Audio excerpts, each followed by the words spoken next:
Muy buenas tardes a todos y a todas. Bienvenidos a una nueva entrega de Conversaciones de Poder Ambiental. El día de hoy estamos con el doctor Jairo Alexis López. El doctor López es físico, tiene maestría y doctorado de la Universidad Nacional de Colombia en el área de física de partículas elementales. Es profesor titular del Departamento de Física de la Universidad Nacional de Colombia. Ha sido investigador visitante en 6 universidades a nivel internacional. Fue decano de la Facultad de Ciencias de la Universidad Nacional Sede de Bogotá. Fue secretario técnico de la Misión de Sabios 2019 en el foco de Ciencias Básicas y del Espacio. Eh, es miembro del Consejo Científico Nacional como investigador en Ciencias Básicas y del Espacio y actualmente es coordinador de la Red Paz de la Universidad Nacional. Doctor López, bienvenido a Conversaciones de Poder Ambiental. Hola Juan Pablo, muchas gracias por la invitación y bueno, un placer estar acá con ustedes. Super. Doc, ¿le parece si empezamos un poco hablando de qué es el Consejo Científico Nacional y cómo está compuesto, por favor? Sí, Juan Pablo, bueno, el Consejo Científico es un órgano muy nuevo que se crea como uno de los órganos asesores del gabinete, del presidente y su gabinete para temas científicos, como su nombre lo dice. Allí hay 10 expertos de diferentes áreas convocados por el gobierno para asesorar en estos puntos de interés para el gobierno en turno. En este caso, pues vale decir que nosotros, la Universidad Nacional, tiene 4 de sus miembros ahí en el consejo, pues que lo vuelve otra vez algo interesante, puesto que la universidad, pues siempre ha sido como la universidad de la nación, la que ayuda a construir esto y entonces se vuelve como el punto obvio de que esté allí. Super, entonces, digamos que es como que el consejo, usted, el presidente o la presidenta les hace preguntas complejas y ustedes como ayudan desde el conocimiento a resolverlas. Pues más que resolverlas, es como, venga, el presidente tiene una idea de, por ejemplo, vamos a poner un ejemplo que está muy de moda en estos días, ¿no? La transición energética. O tú dices, bueno, venga, vamos a mirar qué es esto de la transición energética. Claro, hay expertos, se oyen voces en las columnas de periódico, se oyen voces en conferencias internacionales, pero ¿cuál es la actitud del país? ¿Cuál va a ser como esa posición del país? Bueno, el presidente puede escuchar muchas voces. Una de estas, pues un científico que es un experto en el tema de energía, que ha trabajado en Colombia, que conoce el sector energético, que puede decir, pues miren, aquí la energía en Colombia, porque se puede tramitar de la siguiente forma, y pues conoce nuestros potenciales, porque pues indiscutiblemente, por ejemplo, el tema de la energía es algo que depende mucho de la geografía, por ejemplo. Si Ujú, nosotros no ujú. tuviéramos sol, pues no podemos hablar de energía solar, o si no o si tenemos capacidad eólica, sí o no. Si, bueno, en fin, hay muchas posibilidades. Si podemos hablar de energía nuclear en Colombia, cosas así, de tal manera de que nuestro experto en energía pueda recomendar, pueda hacer recomendaciones. Las recomendaciones de nuestro experto puede decir, venga, vamos a hacer eh, plantas solares allí, pero de pronto en el Chocó, pues es muy difícil llegar con estas, entonces vamos a usar energía nuclear, microreactores nucleares que existen. Es una persona enterada de la frontera del conocimiento en una área determinada. Se habla, por ejemplo, no sé, puede decir uno cualquier cosa, pero podría ser Ok. que alguien dijera, venga, vamos a hacer fisión nuclear Ajá. o fusión nuclear, perdón. Y entonces nuestro experto le tendría que decir al presidente, no, amigo, es que no existe la fusión nuclear todavía. Entonces, más bien vamos a hacer otra cosa, ¿no? Entonces, como un poco dar como esos consejos técnicos, precisos, bien informados y no decir cualquier cosa. Ok, perfecto. Y entonces, digamos, entiendo que es un ejercicio como de convergencia de conocimientos que son específicos. En esa línea usted estaba hablando de la transición energética, entonces yo le iba a preguntar lo siguiente, el mundo está enfrentando en este momento una disyuntiva y es cómo cambia o modifica la forma en que vive para ser más sostenible y más justo. Entonces, digamos que en ese ejercicio, ¿cómo puede la suma de conocimientos aportar a ese ejercicio, cierto? Es decir, por ejemplo, órganos como ese, o usted ahorita estaba mencionando a la Universidad Nacional, ¿cómo aporta, cómo puede la suma de conocimientos aportar a ese ejercicio? Sí, indiscutiblemente cuando hablamos de sostenibilidad ambiental, por ejemplo, cuando hablamos de temas como la transición energética, el cambio climático, todos estos temas son complejos. Un tema complejo significa básicamente que es una suma de disciplinas, que allí convergen varias disciplinas. No se puede hablar del cambio climático sin hablar de los océanos, sin hablar de la atmósfera, sin hablar de los ríos, sin hablar de la biodiversidad.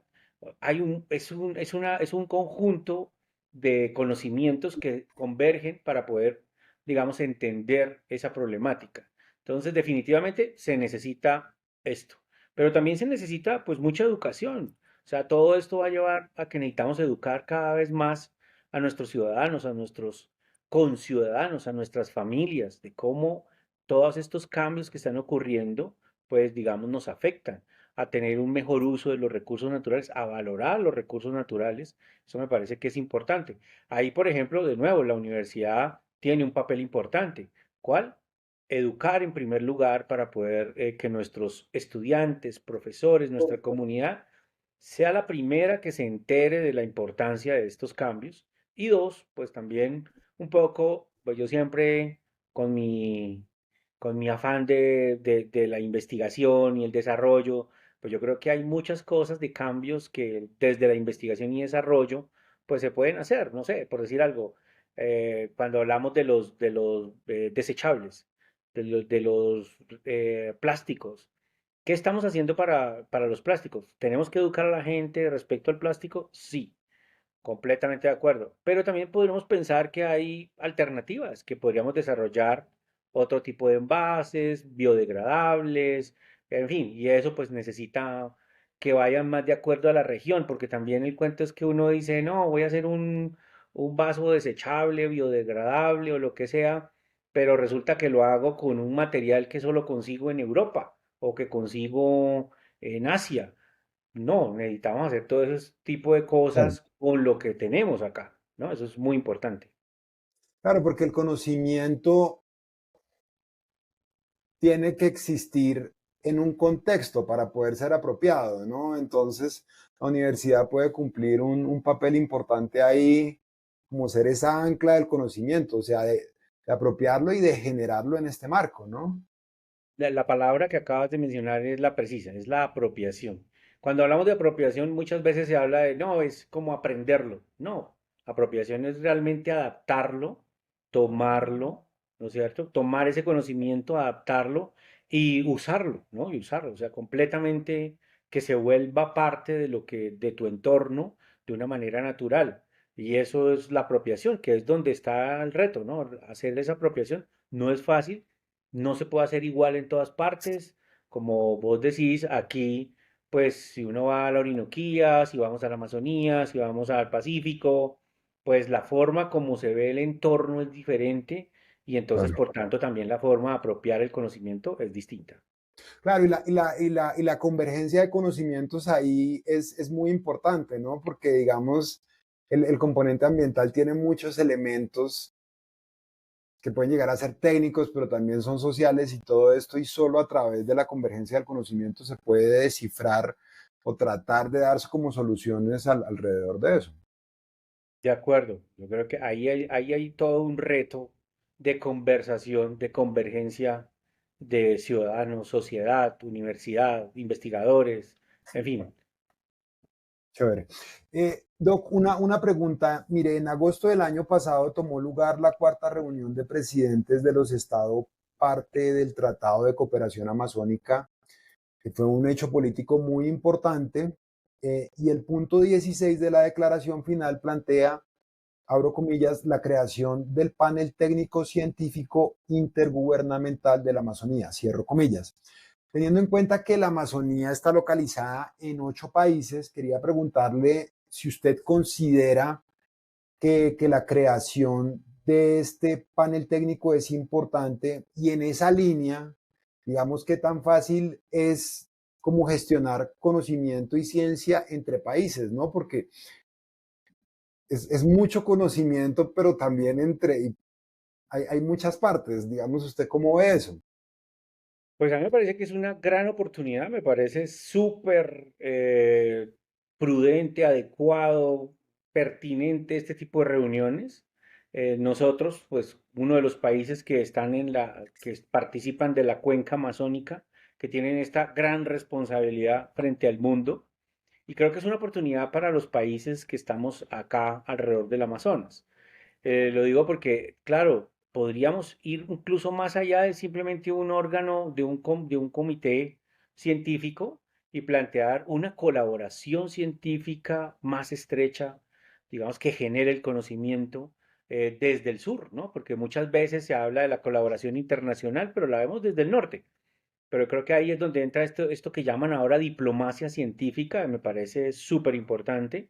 Y es este tipo de diplomacia donde pues los países se pueden ayudar utilizando ciencia, a través de la ciencia, se unen con un objetivo común que es la ciencia. Creo que el ejemplo, bueno, yo soy físico de partículas, trabajo con el Centro Europeo de Investigación Nuclear, CERN, que está en Suiza, es una iniciativa quizás de las primeras y es la más grande del mundo en ese sentido. Es una organización que inició con la Unión Europea, pero que fue sumando países. Esta organización arrancó con la idea de promover los átomos por la paz. Después de la Segunda Guerra Mundial, todo el mundo quedó con el estigma de la física nuclear y eso es terrible, pero la física no es terrible, es simplemente el uso que se le da en algunos temas, pero pues nada, entonces vamos a trabajar por la paz y ellos después de la guerra pues deciden fundar este centro con el objetivo pues de unas preguntas básicas del universo y a unir esfuerzos alrededor de temas fundamentales de la ciencia y es quizás el instituto científico actualmente el más grande, la más grande colaboración científica del planeta Tierra está allí, donde gente que tiene diferencias políticas, de ideologías, en fin, empiezan a sentarse a trabajar juntos, a pensar cómo funciona el universo, a resolver preguntas que los sacan de esos temas políticos y de ideologías que en este momento no van al caso. Esto creo que nos puede dar una enseñanza, algo que podemos aprender. Hay otros esfuerzos similares en el mundo, este no es el único. La Estación Internacional Espacial, por ejemplo, grandes proyectos científicos, la decodificación del ADN del ser humano, grandes colaboraciones científicas, todos los países, todos los investigadores apostando por la decodificación del genoma humano. Por ejemplo, ¿no? Eso fue un ejemplo increíble de qué tan efectiva puede ser esa colaboración, ¿no? Cuando sumamos esos esfuerzos, pues tenemos mejores resultados. Aquí podríamos tener una oportunidad muy interesante. Somos 8 países dispuestos a trabajar, a entender la cuenca amazónica en todas sus dimensiones, los ecosistemas, la deforestación, los paisajes, la orinoquía, la hidrología, bueno, en fin, la biodiversidad presente, la riqueza que hay allí de manera natural, los efectos que tiene sobre el clima, sobre los océanos. O sea, realmente es un problema que no podemos abordar desde una sola nación. Está completamente, digamos, dispuesto allí para que desde el sur, desde lo que llamamos ciencia del sur, a veces un poco como despreciada, diría yo, pues bueno, vamos a enseñarle al mundo que nosotros también podemos hacer esto y lo vamos a hacer muy bien. Claro, súper. Y además es que por ejemplo, las conversaciones alrededor del cambio climático, el componente técnico de eso las guía una cosa que se llama el IPCC, el Panel Internacional del Cambio Climático. Entonces, en ese orden de ideas, digamos que este esfuerzo científico puede guiar como elementos que den línea sobre cómo se maneja la Amazonía y que lo demos nosotros desde nuestra ciencia, ¿no? Es decir, que no tengan que venir a explicarnos a nosotros. Exacto, no, no que nosotros esperemos que vengan y nos digan cómo es que se hace. No, Claro, nosotros estamos haciéndola y sí, podemos ir a los paneles internacionales y ponernos de acuerdo con con el resto de investigadores del mundo, porque bueno, es sabido que los efectos del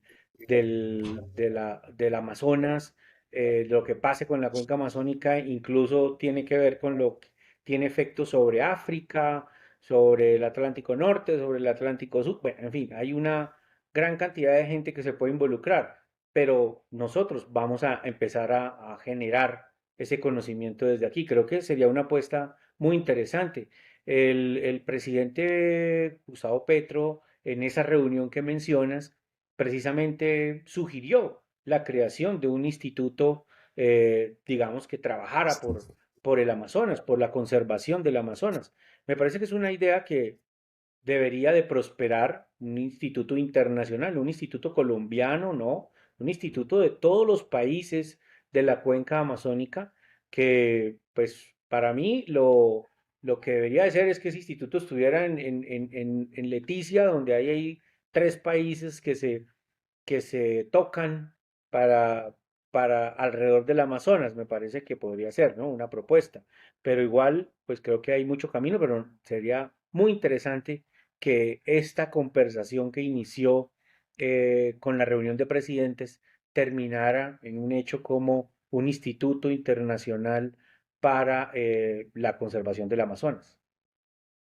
súper, perfecto. Doc, otra pregunta. Usted lleva 26 años trabajando en la Universidad Nacional.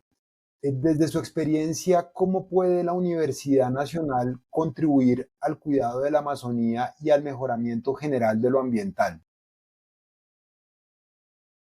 Pues yo vuelvo un poco al tema que estábamos mencionando antes, con lo que estábamos diciendo sobre un instituto, por ejemplo, para para la Amazonías, un instituto internacional. La Universidad Nacional de Colombia lleva bastantes años, desde 1997 está presente en Leticia, tiene un conocimiento en el terreno, tiene un conocimiento allí, que ha llevado pues biólogos, obviamente, pero también antropólogos, para mirar toda la cultura, las etnias que están allí presentes, para mirar los enfoques sociales que también se hacen necesarios en esta región. Entonces creo que tenemos una experiencia previa que es muy útil para empezar a decir, venga, nosotros podemos ayudar a construir este instituto que estamos discutiendo en este momento, que digamos es una propuesta que estamos aquí lanzando en este espacio que muy amablemente nos has brindado, pero creo que es algo que yo he discutido con personas que conocen mucho el tema, personas que son expertas en el tema de Amazonía, y ellos ven en esto una oportunidad. Un instituto, de hecho, podría ser un instituto internacional para la resiliencia del Amazonas, ¿no? La resiliencia es un concepto, pues digamos que abarca todos los temas que nos interesan para ver en el Amazonas, para la cuenca amazónica. Obviamente, nosotros tenemos esa experticia técnica, tenemos la experiencia del territorio y podemos pues colaborar desde la universidad para que, por ejemplo, este esfuerzo pues que sería ejemplo para el mundo, o sea, definitivamente sería algo de gran impacto para la región y para el mundo. O sea, me parece que eso sería algo de estos grandes bullets que podríamos decir, hey, sería exitosísimo, sería una cosa, la locura. No existe algo así, que de hecho a mí me parece sorprendente que no lo hayamos hecho antes, pero bueno, ahora creo que puede haber la voluntad política, que eso es importante, ¿no? Claro. La voluntad política, esto no funciona. Creo que ya acá, que haya existido esa reunión con esas propuestas, con el presidente Lula, con el presidente Petro, muy dispuestos a colaborar con este tema, pues como los grandes países ahí abanderados de este tema, pues me parece súper clave que volvamos y retomemos todas estas ideas. Súper, súper interesante. Ahí muchísimas, me emocioné y todo porque me parece muy interesante que pueda existir la posibilidad de generar una ciencia que soporte procesos que al final del día terminan siendo la base para dar debates políticos, ¿no? A mí eso me parece como muy interesante y que sean procesos como de bloque. Doc, aquí en Poder Ambiental tenemos como una tradición y es hacerle la siguiente pregunta a todos los invitados. Para usted, ¿qué es poder y qué es política? Bueno, poder. Poder para mí es el ejercicio de hacer. Es como esa cualidad que te da o adquieres de alguna forma para hacer, para realizar algo. Y política creo que son esas estrategias, ese arte de poder enmarañar ese hacer, ese poder y poder ejercer realmente el poder. Súper. Doc, muchísimas gracias por este espacio de poder ambiental. Espero que esta no sea la última vez que tengamos la posibilidad de hablar acá y me alegra muchísimo saber que una persona como usted le puede decir al país lo importante que es la convergencia del conocimiento para tratar de solucionar los problemas de lo ambiental que son profundamente complejos. De manera que muchas gracias Muchas y gracias, Juan espero nos Pablo, podamos por la volver. invitación. Muchas gracias Súper. por la invitación, Muchas Juan gracias. Pablo, y bueno, hasta pronto. Gracias.